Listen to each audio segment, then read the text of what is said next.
Welcome, everyone, to another Literalist reaction video. I'm Dave. With me, as always, my buddy, music master John Doe. He's floating his T-shirt around at me. He stood up a minute ago to go grab another drink, and I noticed it, and I didn't know what it was. And so I had to ask, and he said, I will explain it to you on a video. That's right, because I think it's hilarious, and I think other people will also find it hilarious because it's an icon of our generation. You're familiar with turntables, record players, right? Absolutely, yeah. Okay. And then you got the record player, and you in the middle of it, you got your platter. That's the thing that spins. It's like it has a little post, right? And in the middle of the platter, there's a spindle. And there's like the hole on the record you put it through, and then there's like a sort of a plate it sits on, and that's what spins the record, right? That's the platter. The plate is the platter, and the little metal thing is the spindle. A plate is technically a platter, so sure. It is, yeah. So albums, full-length albums, spin at 33 1/3 RPMs. Okay. And they have a teeny little hole and it goes right over that spindle. But then you have singles, 45s, they call them, because they spin at 45 revolutions per minute instead of 33 1/3. So 45s I are smaller. have seen them. I've seen 45s. They have a bigger hole in the middle. Yes. 10, 12 years ago at your 45th birthday party. That's when I saw them, because you had the turntable outside and you had everyone bring 45s. And you played 45s the whole time. And you had hilarious pictures of you from high school with a mustache that you should have been ashamed of and what looked like a bit of a mullet with the mustache. Well, Dave, thanks for sharing too much. Anyway. I'm sorry. I've just listed all the things I remember from that party. Okay. And the pinball machine. Yeah. And having a lot of fun. But yeah, so I have seen 45s. There you go. So the turntables, record players came with a little plastic adapter that you would slide over the spindle so that you could put your 45s on it, and it would be perfectly centered and wouldn't wobble and you know. But the problem is that you always had little brothers, little sisters, and those little plastic turntable spindle thingies would disappear. The adapters would disappear. So this brilliant company back in the 50s or 60s came out with these things that looked just like that thing on my shirt. And they were very thin pieces of bright yellow or bright red plastic that sat, and you placed it in the 45 and it stayed there. Okay. Like your adapter stayed with the record. So you would buy them by the dozen and you would put them on your favorite records. Okay. And so you didn't have to worry about where the 45 adapter was. You could just put it right on that little silver spindle. Interesting. Yeah. Fascinating. That's how it worked. And I've always wanted to have 3 birthday parties my entire life. One, when I turned 45, you were at. And the one before that is when I turned 33 1/3. So that'd be 3 months after my 33rd birthday. And my next birthday party will be when? When I'm 78. Okay, makes sense. I'll probably be around for that one. Whether you'll be around for that one, I'm not sure I'll be around for that one, but there'll be a party. All right, what do we got today? All right, I've been playing you some straightforward rock, and it's time to take you back down to the progressive route. And it's a twisty, turny road. And this time we're going to twist back into my favorite band, Yes, and we're going to do a song called Starship Trooper. It's one of their quintessential classics. The version, I am compromising big time because this is a 2004 recording of Yes Live. Okay. So we're going to watch the video, and but it's 2004. I would have loved to have shown you them in the 70s doing this song, but the audio quality is horrible. So other than playing you the album version, we're kind of stuck watching a newer one, but you can at least watch the band and enjoy the song. All right. Works for me. Here we go.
roads to travel on in all the custom ways.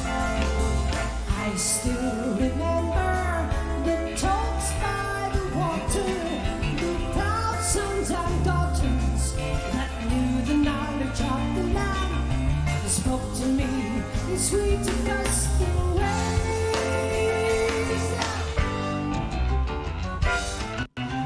It's a lot of keyboards.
Loneliness is a power that we possess to give or take away forever. All I know can be shown by your acceptance of the facts they're shown before you.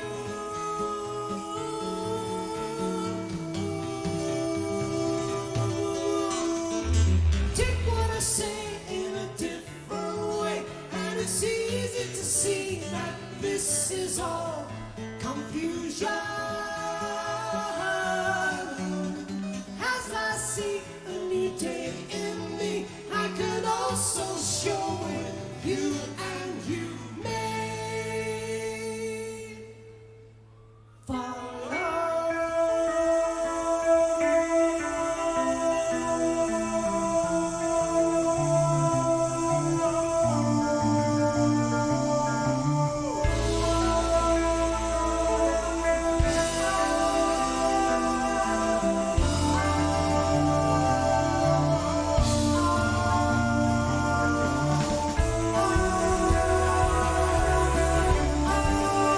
All right, I'm gonna give it a little pause here.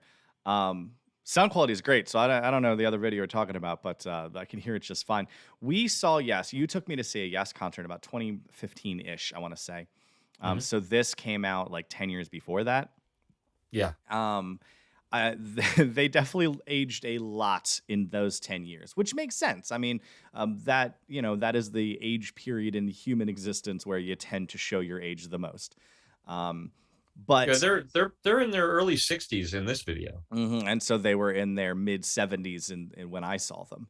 right? All except for the lead singer, who wasn't John Anderson. It was John had left the band, and they had a guy who kind of sounds like John Davidson, I think his name, or Davison, and he was singing for the show you saw.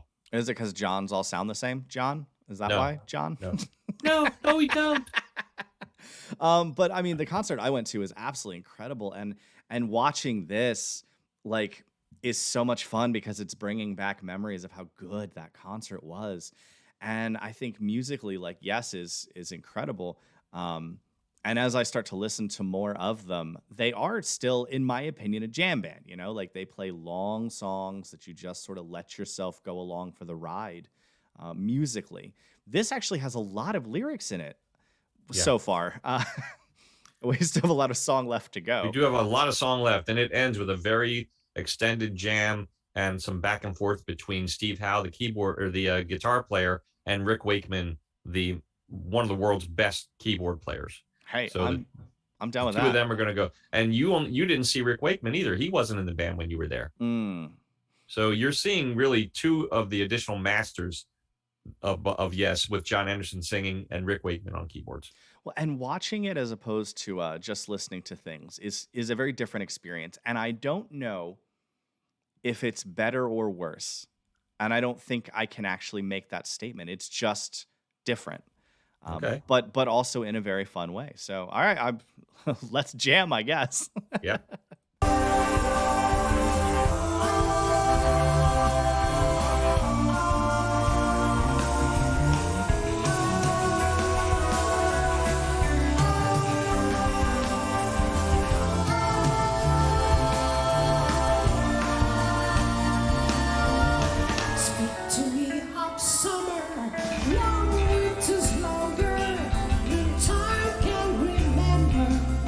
Setting up on the roads to travel on in all the distant ways. I still remember the talks by the water, the proud sons and daughters that knew the knowledge of the land. Spoke to me in sweet gusty ways. Yeah, yeah.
That's the thing, man. That's the thing. I gotta say, there was. I'm gonna say a thing that I think will illustrate or sum up well how I felt about that. I didn't realize almost 13 minutes had passed. Like, isn't that beautiful? Yeah, you just start to lose yourself in it and just enjoy it to the uttermost, and then suddenly it's ending, and I was like, this is ending? I saw the timestamp before I hit play. I know this thing's almost 13 minutes long. I didn't realize that much of it had gone by. That was so much fun to watch. And that incredible guitar player, and I have referred to him in the past as the Crypt Keeper. Mind you, when I saw him, I mean, he was older. He was 12 years older than this video, and he doesn't look young here. He sometimes looks stoic. Like, you don't even know if he's having fun, but he's playing incredibly. And then even he, with his stoicism mildly intact, managed to lose himself in the music. I don't know what's going on with the floor-length leather jacket of the keyboardist, but I'm digging it. Looks hot. Looks uncomfortable. But I mean, he pulls it off. He used to wear a floor-length sequined cape. So capes need to come back. I'm down. I'm not against it. And the other thing I realized after I thought about it, you also didn't see Chris Squire, because when you saw him, it was within a year of Chris Squire's passing on, the bass player. So you didn't see John Anderson. You didn't see that bass player, Christopher Squire. You didn't see Rick Wakeman. You had almost a completely different yes. You know, the only two consistent things in what you saw was the Crypt Keeper, Steve Howe, and the drummer, Alan White. Everybody else were previous iterations of Yes or brand new to Yes. Man, so I didn't see Yes. I saw maybe. You saw kinda. These jokes are dumb, and I love them. Lyrically, I had to go back and pull up the lyrics here real quick, because I lost myself in like the 8 minutes after the lyrics ended. Right. Well, I'll just say this before you give me your summary of the lyrics. If you could explain them, then you're better than the people who wrote them. What do? Just take some LSD and write words? They were not big acid people. They did share a nice bong, I think. Or okay. Two. The Mary Jane was how they wrote some stuff. Yeah. I think they could convince me that this was about one of two things. I think either this song was just about reminiscing. I think a lot of the imagery is very reminiscent of them probably sitting around as a band and just talking about old times, talking about their childhoods, talking about growing up, talking about things they remember, because a lot of the imagery seems grounded in just reminiscing about things that make you feel nostalgic. So I could absolutely see that as one interpretation of the lyrics. The other interpretation I think you could take from it would be that we need to get back to a time where we listen to nature more and not to steel and concrete and the world that we've conquered and control, because there's a lot of wisdom to be gained from going back to a time where you look around and see what nature has wrought. I think you go either way with it. Now you could also probably just say they got high and wrote some stuff that sounded kind of neat. Yeah, the most recent interview that I've heard with John Anderson summarizing Starship Trooper, he says it's part of his spiritual journey, and it was kind of a recognition of, quote, Mother Earth, unquote, and also Starship Trooper seeking, that maybe the wisdom came from aliens, that there's a power out there that's greater than ours, and who knows where it came from, but it's in the skies. And whether it's aliens or it's a godlike creature, it's just basically, hey, I acknowledge you're there. I don't know. Please explain everything to me. Nature is beautiful. Who are you and what am I? All right. Yeah, I'm fine with that. I think that'd be the second one. There's a lot to be learned from nature. So let's get back to that. Either way, there's just some beautiful imagery in the words, but I think the words get lost because musically that song is so complex and interesting. There's a line in the lyrics that I have on a t-shirt that I made myself because I've never seen a t-shirt with this line on it. But the line is, loneliness is a power that we possess to give or take away forever. Yeah, that makes a lot of sense. I think I'm on a journey personally right now that's very similar to that. I think I might have mentioned this in another video, but my wife's a traveling nurse and I work remotely, so we are traveling all over the country. And part of that was losing access to our friend group, our family group, and like there's a lot of loneliness that comes with this life, but also a lot of fun. But I think one of the things that I've really come to terms with is that loneliness is sort of a thing that you can decide to be, because I'm alone a lot of my life, but I'm not lonely. There's a lot of connections that can be made and a lot of personal fulfillment you can find from pouring yourself into something. In fact, this YouTube channel literally came out of the fact that John and I couldn't hang out and listen to music anymore. And so, there's so much I'm thankful for in this world, and the technology to be able to do something like this is absolutely one of them. In fact, by the time this video comes out, I don't know where I'll be. We leave in 2 days and don't have another contract lined up. So that's the truth. And we've been stockpiling videos too, recording a lot on different days so that we can begin releasing them daily and not miss in case you're in between. So I'm looking forward to random videos from, hi, I'm in Albuquerque in a hotel. So let's record a video. Yeah, those days will come. I'm certain of that. Hey, if you have any other comments on the lyrics, or if you'd like to suggest where you think Dave should go now, he's done a few Yes songs and he's heard some Yes from me, but he's never, I've never made him smoke some weed and put on the headphones and really pay attention to it. Like, we watched a concert video or something like that, or, and we took him to a Yes show. Of course, as we discussed, that was more of a kind of show. And it was a maybe. I saw a maybe concert show. Yeah. So, but his knowledge is really limited. And I'm sure even though he's heard that song probably 2 or 3 times before, hard to recognize. Didn't even know. No, I would have told you I'd never heard it before. Yeah. Yeah. But that's how it is with Yes. It's complex, and just watching it and hearing it opens your mind a little bit. It's fun stuff.